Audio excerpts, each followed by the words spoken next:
नमस्कार दोस्तों, दरभंगा रॉक्स में आपका स्वागत है। वादा किया गया था कि एक सप्ताह के अंदर सुपौल से पटना के बीच ट्रेन चलवा देंगे। वादा किया गया था कि जल्द से जल्द जो है फारबिसगंज दरभंगा और फारबिसगंज सहरसा के बीच ट्रेन चल जाएगी, लेकिन वो जल्द अभी तक नहीं आया। आज हम इसी की बात करेंगे और जीएम साहब को याद दिलाएंगे कि आखिर वो उनका वादे का क्या हुआ और क्या वो टोपी पहना के चले गए। जैसे डीआरएम साहब आए थे इस रेलखंड का निरीक्षण करने, क्या जीएम साहब अनिल कुमार खंडेलवाल भी जो है उन्होंने टोपी पहना दिया, क्योंकि बड़े ही लाव लश्कर के साथ जीएम साहब आए थे फारबिसगंज में। ये तस्वीर देखिए, ये कुछ सप्ताह पहले की है जब ये आए थे, और ये वीडियो हमें चंदन भगत जो हमारे सहयोगी हैं उनके द्वारा हमें हासिल हुआ है। इसमें आप देखिएगा कि किस तरह से ये बात कर रहे हैं और भरोसा दिला रहे हैं कि जल्द से जल्द ट्रेन शुरू हो जाएगी यहाँ, और वो जल्द बता नहीं रहे हैं, लेकिन वो कह रहे हैं कि जल्द से जल्द ट्रेन शुरू हो जाएगी फारबिसगंज से सहरसा और फारबिसगंज से दरभंगा। तो सबसे पहले हम आपको सुनवाते हैं कि उन्होंने कहा क्या था और कैसे उन्होंने वादा किया था कि जल्द से जल्द ट्रेन शुरू हो जाएगी। जो ट्रेन चलाने के लिए बहुत कुछ अरेंजमेंट करना पड़ता है, वो सारे अरेंजमेंट ऑलमोस्ट हो चुके हैं। अब बहुत ही जल्दी आप सुनेंगे कि आपके पास ट्रेन आने लगी। क्या शर्मा ने क्या कि ट्रेन परिचालन का शुभारंभ होगा उसके पहले का ये अंतिम प्रक्रिया है? हाँ, विजिट है। हाँ, ऐसा मान सकते हैं? बिल्कुल, आप जो चाहे मान सकते हैं, लेकिन बहुत जल्दी आपको ट्रेन सर्विस मिलेगी। तो बहुत जल्द ट्रेन मिल जाएगी। और सुरक्षा और तमाम चीज़ों की बात कर रहे हैं, ये अब तक सुरक्षा में ही लगे हुए हैं और इतने सालों से ये अब तक सब कुछ हो गया। सीआरएस आके चले गए, निरीक्षण करके चले गए। इनको अभी भी सुरक्षा का दिखाई दे रही है कि सुरक्षा में कमी हो गई है। वो सुरक्षा ऐसी कौन सी है जो अभी तक पूरी नहीं हुई? तो सबसे बड़ी समस्या जो है वो हम बार बार कहते रहे कि चुनाव का विषय है, और चुनाव का समय आएगा तो ये अपने आप उद्घाटन हो जाएगा। ये जीएम साहब को भी पता होगा, डीआरएम साहब पीछे हैं उनको भी पता होगा, लेकिन ये बता नहीं रहे हैं पत्रकारों को, और ये घुमा फिरा करके जलेबी बना रहे हैं कि सुरक्षा और हम तैयारियां कर रहे हैं। पता नहीं ये आसमान से या क्या चांद से लेकर के ट्रेन लेकर के आएंगे। और सुनिए, जब उनसे पूछा जा रहा है कि कई ट्रेनों की घोषणा हो गई तो क्या ये सिर्फ कागजों पर ही ट्रेन दौड़ेगी, तो सुनिए इनका क्या जवाब है। कई ट्रेनों की घोषणा हो चुकी है, समय सारणी का भी निर्धारण हो चुका है, बट ये सिर्फ कागजों में सिमटा हुआ है। कागज़ ज़मीन पे भी आते हैं ना, पहले हर चीज़ कागज़ पे आती है, फिर उसको ट्रायल वगैरह किया जाता है, फिर उसके लिए सुरक्षा के इंतजाम किए जाते हैं, और फिर ज़मीन पे आती है। तो वही प्रक्रिया चल रही है, बहुत जल्दी आने वाली है। तो ये समझा रहे हैं कि पहले कागजों पर आती है फिर जमीन पर आती है, और इतना टाइम क्यों लगती है? ये पैदल आ रही है क्या? आखिर ये रेलवे जो है वो क्या सीआरएस निरीक्षण हो जाए 1 साल बाद ट्रेन चलेगी क्या? सीआरएस निरीक्षण हो गया, रिपोर्ट चला गया, ओके हो गया, ट्रेन ट्रैक ओके है, ये समझने में क्या रॉकेट साइंस है क्या किसी को? कि नहीं समझ पाएंगे, पत्रकार नहीं समझ पाएंगे, लोग समझ नहीं पाएंगे। आप किसको बेवकूफ़ बना रहे हैं जीएम साहब? इससे पहले डीआरएम साहब ने बेवकूफ़ बनाया, अब आप बेवकूफ़ बना रहे हैं। समय क्यों लग रहा है ये तो बताइए। समय इसलिए लग रहा है कि चुनाव है। बताइए, चुनाव है, सरकार नहीं कर रही है, हम तैयार हैं, हमारा मंत्रालय तैयार नहीं है। बोलिए, इस बात को बोलने में शर्म क्या है? सर, इस क्षेत्र के लोगों में जो एक आम धारणा है, ये गलत भी हो सकता है कि शायद पार्लियामेंट्री चुनाव के आचार संहिता से पहले इसका शुभारंभ। नो, उससे इसका कोई संबंध नहीं है। जो कोई भी काम करते हैं उस पर ट्रेन चलाने के लिए बहुत सारी प्रक्रिया होती है, बहुत सारे नियम होते हैं जिससे कि ट्रेन सुरक्षापूर्वक चलाई जा सके।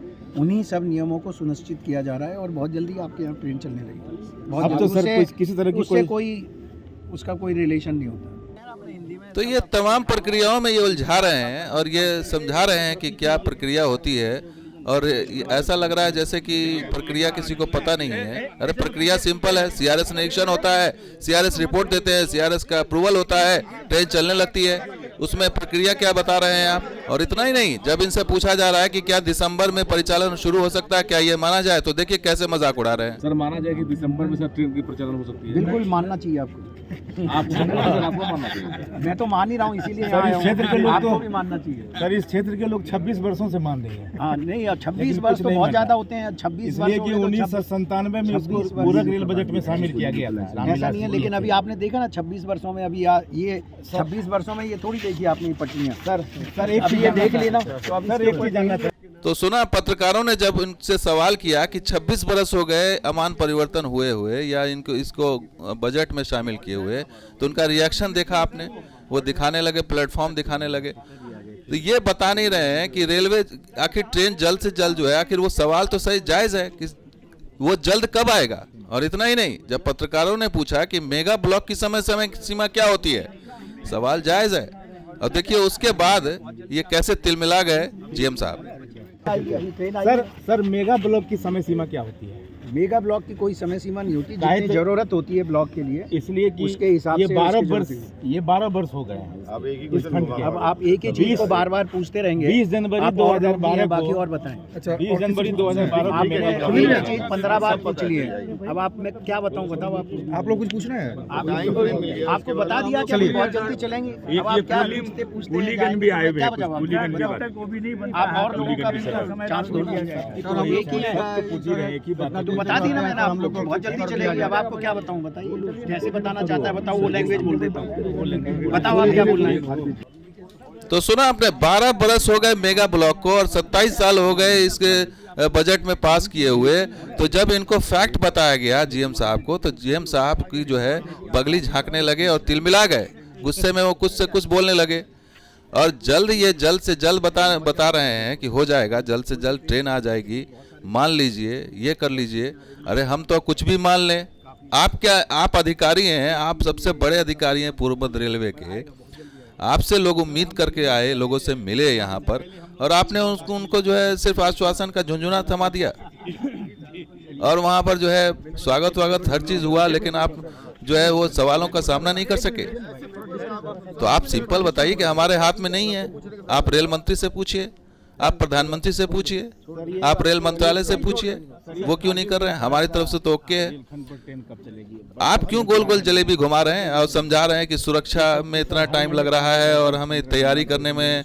आप रेक के यहाँ चांद से लेके आ रहे हैं क्या? बता दीजिए कि चांद से लेके आ रहे हैं ट्रेन।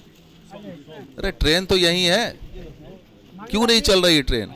आपने वादा किया था सुपौल से चलवा देंगे, 1 हफ्ते के अंदर चलवा देंगे, प्रस्ताव भेज देंगे। क्या हुआ उस वादे का? तो आप कहिए कि हमारी सुन नहीं रहा रेलवे, हमारी सुन नहीं रहे हैं हमारे रेल मंत्री, हमारे सुन नहीं रहे हैं रेलवे बोर्ड, रेल मंत्रालय। ये मामला कहाँ फंसा हुआ है बताइए। हमने तो ओके कर दिया, लाइन बनवा दी, सीआरएस ने निरीक्षण कर दिया। या तो कोई प्रॉब्लम अगर सुरक्षा की है तो दोबारा सीआरएस करवाइए, सीआरएस निरीक्षण करवाइए, दोबारा बुलवाइए सीआरएस को। सवाल यह है कि असली समस्या सबको पता है, असली समस्या क्या है। असली समस्या पॉलिटिकल है, और वो पॉलिटिकल आप बताना नहीं चाहते। आपकी मजबूरी होगी, आप अधिकारी हैं, आप नहीं बता सकते। सरकार के विरुद्ध हो जाएगा, रेल मंत्री के विरुद्ध हो जाएगा। लेकिन आप ये जो गोल गोल जलेबी घुमा रहे हैं, और एक पत्रकार का जेन्युइन सवाल है कि मेगा ब्लॉक हुए 7 साल हो गए, और ये लाइन को अनुमोदित बजट में हुए 27 साल हो गए, उसके बाद भी ट्रेन नहीं चल रही है। तो लोग तो सवाल पूछेंगे आपसे। आप सिर्फ ये रूटीन दौरा करके चले जाएंगे और कोई सवाल आपसे पूछेगा नहीं, ऐसा आप कैसे सोच सकते हैं? आपसे सवाल पूछा जाएगा और आपको जवाब देना होगा। अगर जवाब नहीं दे पा रहे हैं तो आप सिंपल कहिए कि हमारे हाथ में नहीं है। आप संबंधित रेल मंत्री से पूछिए, अपने सांसदों से पूछिए, हमारा काम हो गया, हमने कर दिया है। लेकिन वो आप कहेंगे नहीं, इसलिए कि जानते हैं आपकी भी नौकरी है, आप एक अधिकारी हैं। लेकिन असली समस्या जो है वो ये है कि झूठे वादे मत कीजिए। अगर आप झूठे वादे करेंगे तो आप पर कोई विश्वास नहीं करेगा। आपने कहा 1 हफ्ते में हम सुपौल से चलवा देंगे, अखबारों में खबर छप गई, हर जगह आ गई, सुपौल से पटना इंटरसिटी कहाँ चली, 1 हफ्ता हो गया। तो आप कहिए कि हमारे हाथ में नहीं है, हम वादा नहीं कर सकते।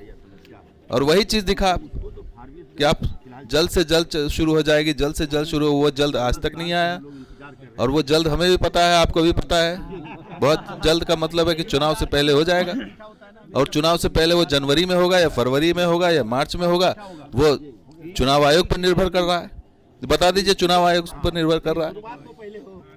तो ये सारी चीज़ें जो है वो सबके सामने है, और इन्होंने फिर से बेवकूफ़ बनाया है जनता को, यहाँ के लोगों को। ये सिर्फ रूटीन दौरा था इनका, और इनकी जल्दबाजी, जो इनका जल्द बोलना है, वो सब एक ढकोसला है। वो सब कुछ दिख रहा है और लोगों को धोखा दिया जा रहा है। रेल मंत्रालय, रेलवे सब मिल करके धोखा दे रहे हैं। और एक अच्छे खासे रेल लाइन जो तैयार है, जहाँ पर ट्रेन चल सकती है, वहाँ पर ट्रेन नहीं चलाई जा रही है। सुपौल और पटना के बीच क्या समस्या है? अगर नरपतगंज और फारबिसगंज के बीच में समस्या है या ललितग्राम और फारबिसगंज के बीच में समस्या है, तो सुपौल और पटना के बीच में क्या समस्या है? वहाँ ट्रेन क्यों नहीं आ रही है? वहाँ का विस्तार क्यों नहीं हो रहा है?